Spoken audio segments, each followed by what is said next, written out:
मंडळी, गेल्या काही वर्षांमध्ये फर्टिलिटी हा मोठ्या प्रमाणात प्रॉब्लेम झालेला आहे.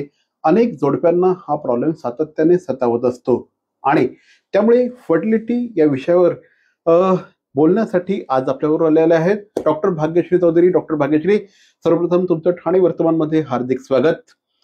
डॉक्टर भाग्यश्री जवळपास गेल्या 14 वर्षांपासून या क्षेत्रात काम करत आहेत. गेल्या 14 वर्षांपासून 3000-4000 पेक्षा जास्त केसेस त्यांनी इन्फर्टिलिटीच्या बघितलेल्या आहेत आणि त्यांना रिझल्ट देखील दिलेले आहेत. डॉक्टर, मला सांगा की एक्झॅक्टली याची व्याप्ती काय आहे? इन्फर्टिलिटी हा आजार आता मागच्या 8-10 वर्षापासून खूप जास्त प्रमाणात वाढलेला आहे की आपण म्हणू शकतो की जर 10 कपल्स असतील तर 10 कपल्स पैकी 8 कपल्स हे निश्चितच कोणत्या ना कोणत्या प्रकारे इन्फर्टिलिटी या प्रॉब्लेमला फेस करत आहेत. एक्झॅक्टली, खूपच मोठा प्रॉब्लेम आहे.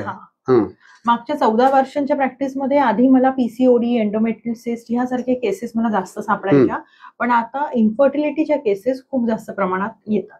काय एक्झॅक्टली काय कारण सापडतात? तुम्ही एवढी वर्ष, जवळपास 14 वर्ष तुम्ही या क्षेत्रात काम करता आहात, काय याची नेमकी कारण काय आहेत इन्फर्टिलिटीची? कारण आता आपण ना बघतो ना, तर आपल्या अवतीभोवतीचे अनेक लोक सांगत असतात की प्रॉब्लेम आहे, प्रॉब्लेम आहे, प्रॉब्लेम आहे. आणि काही लोकांवर मी काम करतो, त्याच्यामुळे माझ्याकडे सांगण्याचं प्रमाण जास्त असतं. हे प्रमाण एवढं वाढायचं कारण काय डॉक्टर? याचं मुख्य कारण तरी मी लाईफस्टाईल डिसऑर्डर म्हणून मी सांगू शकते, कारण आयुर्वेद या शब्दामध्ये त्याचं कारण लपलेलं आहे. बरोबर. आयुर्वेद म्हणजे आयुहू वेद, हा म्हणजे आयुष्याचं ज्ञान सांगणारं वेद म्हणजे शास्त्र. आता ह्याचा उल्लेख, या सगळ्या गोष्टींचा उल्लेख आयुर्वेद शास्त्रामध्ये हजारो वर्षांपूर्वी झालेला आहे. पण आपण ते आता ह्या आत्ताच्या धकाधकीच्या काळामध्ये, करिअर स्ट्रेसमध्ये हे आपण फॉलो करू शकत नाही आणि बाकी विविध आजार उद्भवतातच. आणि त्याचबरोबर gynaec point of view infertility आजार जास्त प्रमाणात बाहेर येतो. आणि हा आजार फक्त काय इन्फर्टिलिटी डायरेक्ट होत नाही. आधी त्या स्त्रीला आधी पीसीओडीचा प्रॉब्लेम होतो, मग हळूहळू वेट गेनचा प्रॉब्लेम होतो आणि मग हळूहळू जसा वेळ जात जातो तसं मग विविध आजार. एक्झॅक्टली. म्हणजे तुम्ही बऱ्यापैकी आधी इतिहास वगैरे सगळा बघत असाल यांचा. काय पेशंट्स, तुमच्याकडे पेशंट आल्यानंतर तुमची पद्धत काय आहे? माझ्याकडे पेशंट आले की मी आधी हिस्ट्री ऐकतानाच त्या पेशंटला आधी कॅटेगरीमध्ये डिवाइड करते. पहिली कॅटेगरी असते की आमचं लग्न झालेलं आहे, आम्ही खूप वर्षांपासून ट्राय करत आहोत मॅडम, पण आम्ही कुठेच काही गेलो नाही, आम्ही काहीच रिपोर्ट काढलेला नाही, आम्ही पहिल्यांदाच तुमच्याकडे आलो आहे. दुसरी कॅटेगरी असते की जे खूप सारे डॉक्टर्स फिरून आलेले असतात, मोठ्या मोठ्या फाईल घेऊन आलेले असतात आपल्याकडे, आणि मग त्याच्यामधून काही जणांनी त्याच्यामध्ये IUI, IVF पण केलेले असतात, तेही त्यांना काही कारणांमुळे त्यांना सक्सेस रेट येत नाही. आणि तिसरी कॅटेगरी असते की आम्ही प्रेग्नंट तर होतोय पण आमचे अबॉर्शन्स होत आहे. ओ बापरे. आणि चौथी कॅटेगरी पण मी म्हणू शकेल की सेकंडरी इन्फर्टिलिटी, म्हणजे एक अपत्य आहे आम्हाला पण दुसरं अपत्य आम्हाला होत नाही. बरोबर. त्यामुळे मग आता जर पहिल्या कॅटेगरीतले पेशंट आले तर आधी मी मॉडर्न टेक्नॉलॉजीचा वापर करून आधी काही ब्लड टेस्ट, काही HHG, सोनोग्राफी ह्या रिपोर्ट्सच्या अनुषंगाने आम्ही आधी डायग्नोसिस करायचा प्रयत्न करतो की मेल पार्टनर मध्ये काय प्रॉब्लेम आहे, फिमेल पार्टनर मध्ये काय. एक्झॅक्टली, बरोबर. जर आणि कुठे काही कारण जर मला सापडलं मग त्यानुसार मी त्यांना आयुर्वेद शास्त्रानुसार, बाबा तुम्हाला ही ट्रीटमेंट लागू होते, तुम्हाला ही ट्रीटमेंट लागू होते, अशा प्रकारे प्रत्येकाची लाईन ऑफ ट्रीटमेंट ही वेगळी असते. काय साधारणपणे झालं पाहिजे की लग्न झाल्यानंतर किती वर्ष तुम्हाला बाळ राहिलं नाही तर त्यांनी तुमचा सल्ला घेतला पाहिजे? काय सांगाल? ह्याच्यामध्ये आपण थोडा वयाचा विचार करायला पाहिजे, कारण आजकालच्या मुला मुलींना लग्न करायला उशीर होतो आणि कदाचित लग्न केल्यानंतर त्या मुलबाळ करायला, फॅमिली प्लॅनिंगसाठी त्यांना उशीर होतो. जर स्त्रीचं वय हे 30च्या आत आहे तर त्यांनी 1 वर्षभर त्यांनी ट्राय करायला पाहिजे. जर नाही राहिलं तर तुम्ही डॉक्टरला भेटा. पण जर 30च्या वर किंवा 35च्या वर आहे तर मग मी तर सांगेल की 6 महिने तुम्ही प्रयत्न करा. जर नाही झालं तर मग तुम्ही डॉक्टरचा जाऊन सल्ला घ्या. तुमच्याकडे ज्यावेळेस पेशंट येतो त्यावेळेस त्याची मानसिकता काय असते? तुम्ही त्याला आल्यानंतर कशा पद्धतीची आणि साधारणपणे किती महिन्याची ही ट्रीटमेंट असते, काय सांगाल? आता अर्थातच आता मुलबाळ न होणे हा विषय थोडा नाजूकच आहे. बरोबर. ते कपल तर सफर करतच असतं आणि त्याचबरोबर फॅमिली मेंबर्स, फ्रेंड्स ह्यांचा पण थोडासा, अरे अरे तुझे हुआ नहीं क्या, अभी नहीं हुआ क्या, अरे तुम्हारे शादी को तो कितना साल हुआ, अशा प्रकारची गोष्ट ऐकून ऐकून त्यांच्या मनामध्ये त्यांनी त्यांच्या सबकॉन्शियस माइंडमध्ये कुठेतरी गोष्ट दाबून ठेवलेली असते आणि त्यामुळे मानसिक थोडे डिस्टर्ब झालेले असतात. तर ह्याला आयुर्वेद शास्त्रामध्ये एक गोष्ट सांगितलेली आहे की सौमनस्य गर्भधारणा, म्हणजे मानसिक जर तुमच्यामध्ये बिघाड झाला, बिघाड म्हणजे काही एन्झायटी, काही डिप्रेशन, सतत तेच थॉट्स येणे, त्याच्यामुळे गर्भधारणा राहण्यासाठी आपल्याला प्रॉब्लेम होतो. त्यामुळे गर्भधारणा राहण्यासाठी मन जे आहे ते आपल्या सुस्थितीत म्हणजे न्यूट्रल पोझिशन मध्ये पाहिजे. एक्झॅक्टली. हे जे सगळे सध्या स्ट्रेस आहे, जीवनशैली बदललेली आहे, याचा कितपत परिणाम होतोय? सगळं पूर्णपणे ह्याचा परिणाम म्हणजे ह्याचा परिणाम हा फर्टिलिटीवरती, पीसीओडी आजार, एंडोमेट्रियल सिस्ट आजार, फायब्रॉइड्स ह्या प्रकारे दिसतो.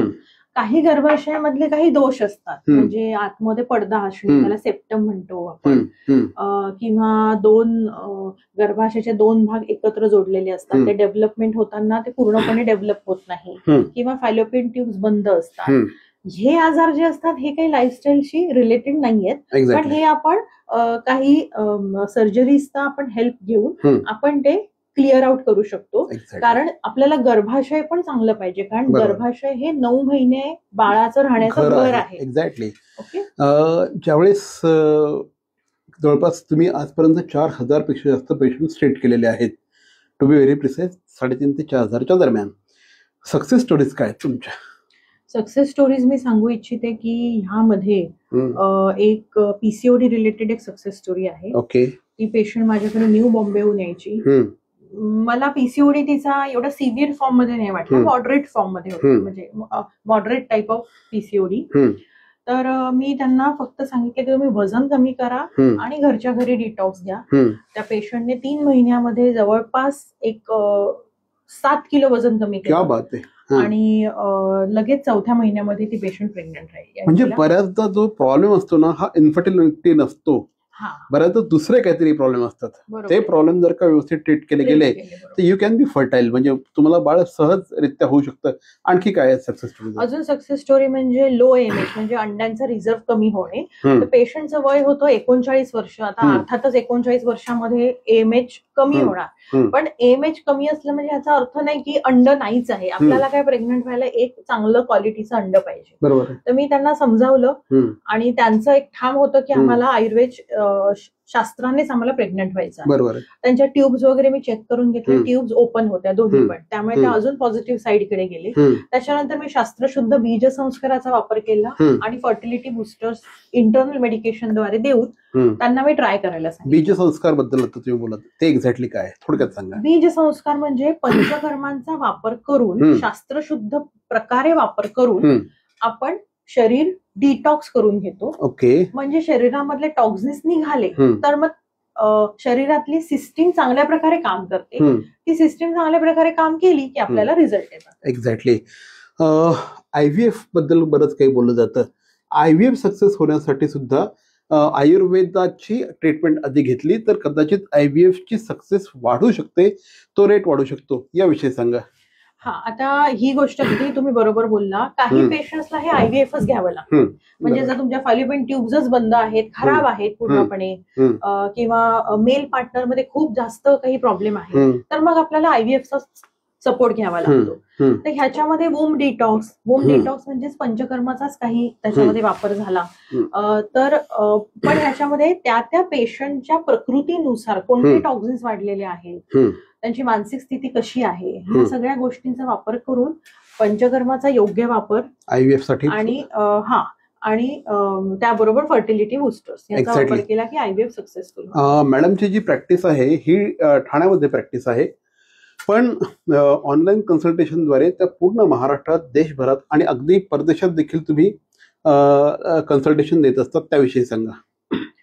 आता मी बाहेरच्या देशासाठी किंवा महाराष्ट्राच्या बाहेरच्या पेशंटसाठी जे माझ्या लोकेशन पर्यंत येऊ शकत नाही त्यांना मी ऑनलाईन कन्सल्टेशनद्वारे कन्सल्ट करते. तुमचा बुकिंग स्लॉट तुम्ही बुक करून तुम्ही कन्सल्टेशन करू शकता आणि माझ्या परीने मी त्यांना जे काही मदत करू शकते, काही मेडिकेशन म्हणा किंवा सुरुवातीला काही घरातले काही डिटॉक्स प्रोसिजर्स, जर काही मोठे डिटॉक्स प्रोसिजर मला सांगायचे असतील तर तिकडच्या नियरबाय आयुर्वेदिक सेंटर्स मध्ये जाऊन तुम्ही करून घेऊ शकतात आणि नंतर तुम्ही माझ्याशी कनेक्ट राहू शकतात. अशा प्रकारे मी त्यांना गायडन्स करते. तर या होत्या डॉक्टर भाग्यश्री चौधरी. भाग्यश्री चौधरी गेल्या जवळपास 14 वर्षापासून या क्षेत्रात कार्यरत आहेत. अनेक पेशंट्स त्यांनी आतापर्यंत ट्रीट केलेले आहेत. अनेक सक्सेस स्टोरीज त्यांच्या आहेत की त्यांच्याकडे आल्या आयुर्वेदिक पद्धतीनुसार त्यांनी बाळ होण्यासाठी ट्रीटमेंट दिली आणि अनेक जणांना आज बाळ झालेलं आहे. त्यांची बाळ आता मोठी पण झाली असतील बऱ्यापैकी. एक्झॅक्टली काय सांगते, हे जे वेळेस पेशंट येतात तुमच्याकडे, त्यांना बाळ होतं, काय त्यांची प्रतिक्रिया काय असते? आधी तर पहिली प्रतिक्रिया म्हणजे UPT पॉझिटिव्ह झाल्यानंतरची त्यांची प्रतिक्रिया असते. पण मी त्यांना म्हणते की अजून एक 3 महिने जाऊ देत, कारण प्रेग्नन्सी स्टेबल व्हायला 3 महिन्याचा काळ असतो. 3 महिने जर आपण पास केले तर आपण मग जिंकलो आपण. एक्झॅक्टली. आणि मग नंतर त्यांचं जेव्हा डिलिव्हरी होते तेव्हा ते मला फोन करून सांगतात की मॅडम काय झालं, मुलगा मुलगी, आणि भरपूर पेशंट त्याच्यामध्ये मी ते म्हणे भरपूर पेशंट मला क्लिनिकला पण येऊन भेटतात. काही जण मग मला जर त्यांची इच्छा असेल ते मला टेस्टिमोनियल्स देतात.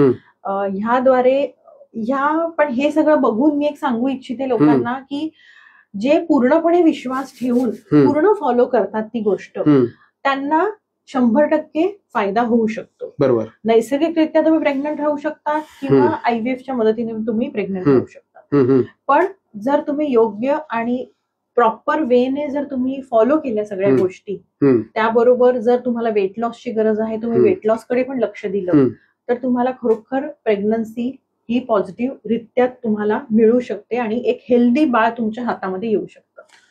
तर निश्चितपणे मार्ग अतिशय म्हणजे आयुर्वेद आहे. आयुर्वेदाचे साईड इफेक्ट्स डेफिनेटली काहीच नसतात. आणि हे जे भारतीय शास्त्र आहे हे पुरातन शास्त्र आहे, म्हणजे हजारो वर्षापूर्वीचं हे शास्त्र आहे आणि असंख्य वर्ष आपल्या ऋषी मुनींनी जे काही प्रयोग केले त्यातून निर्माण झालेलं हे शास्त्र आहे. काय हरकत आहे एक ट्राय करायला. डॉक्टर आलात, आमच्याशी बोललात आणि आयुर्वेदाच्या माध्यमातून कशा पद्धतीने इन्फर्टिलिटीवर ट्रीटमेंट होऊ शकते हे सांगितलं. Thank you very much. तुम्हाला जाता जाता काही सांगायचं आहे का प्रेक्षकांना?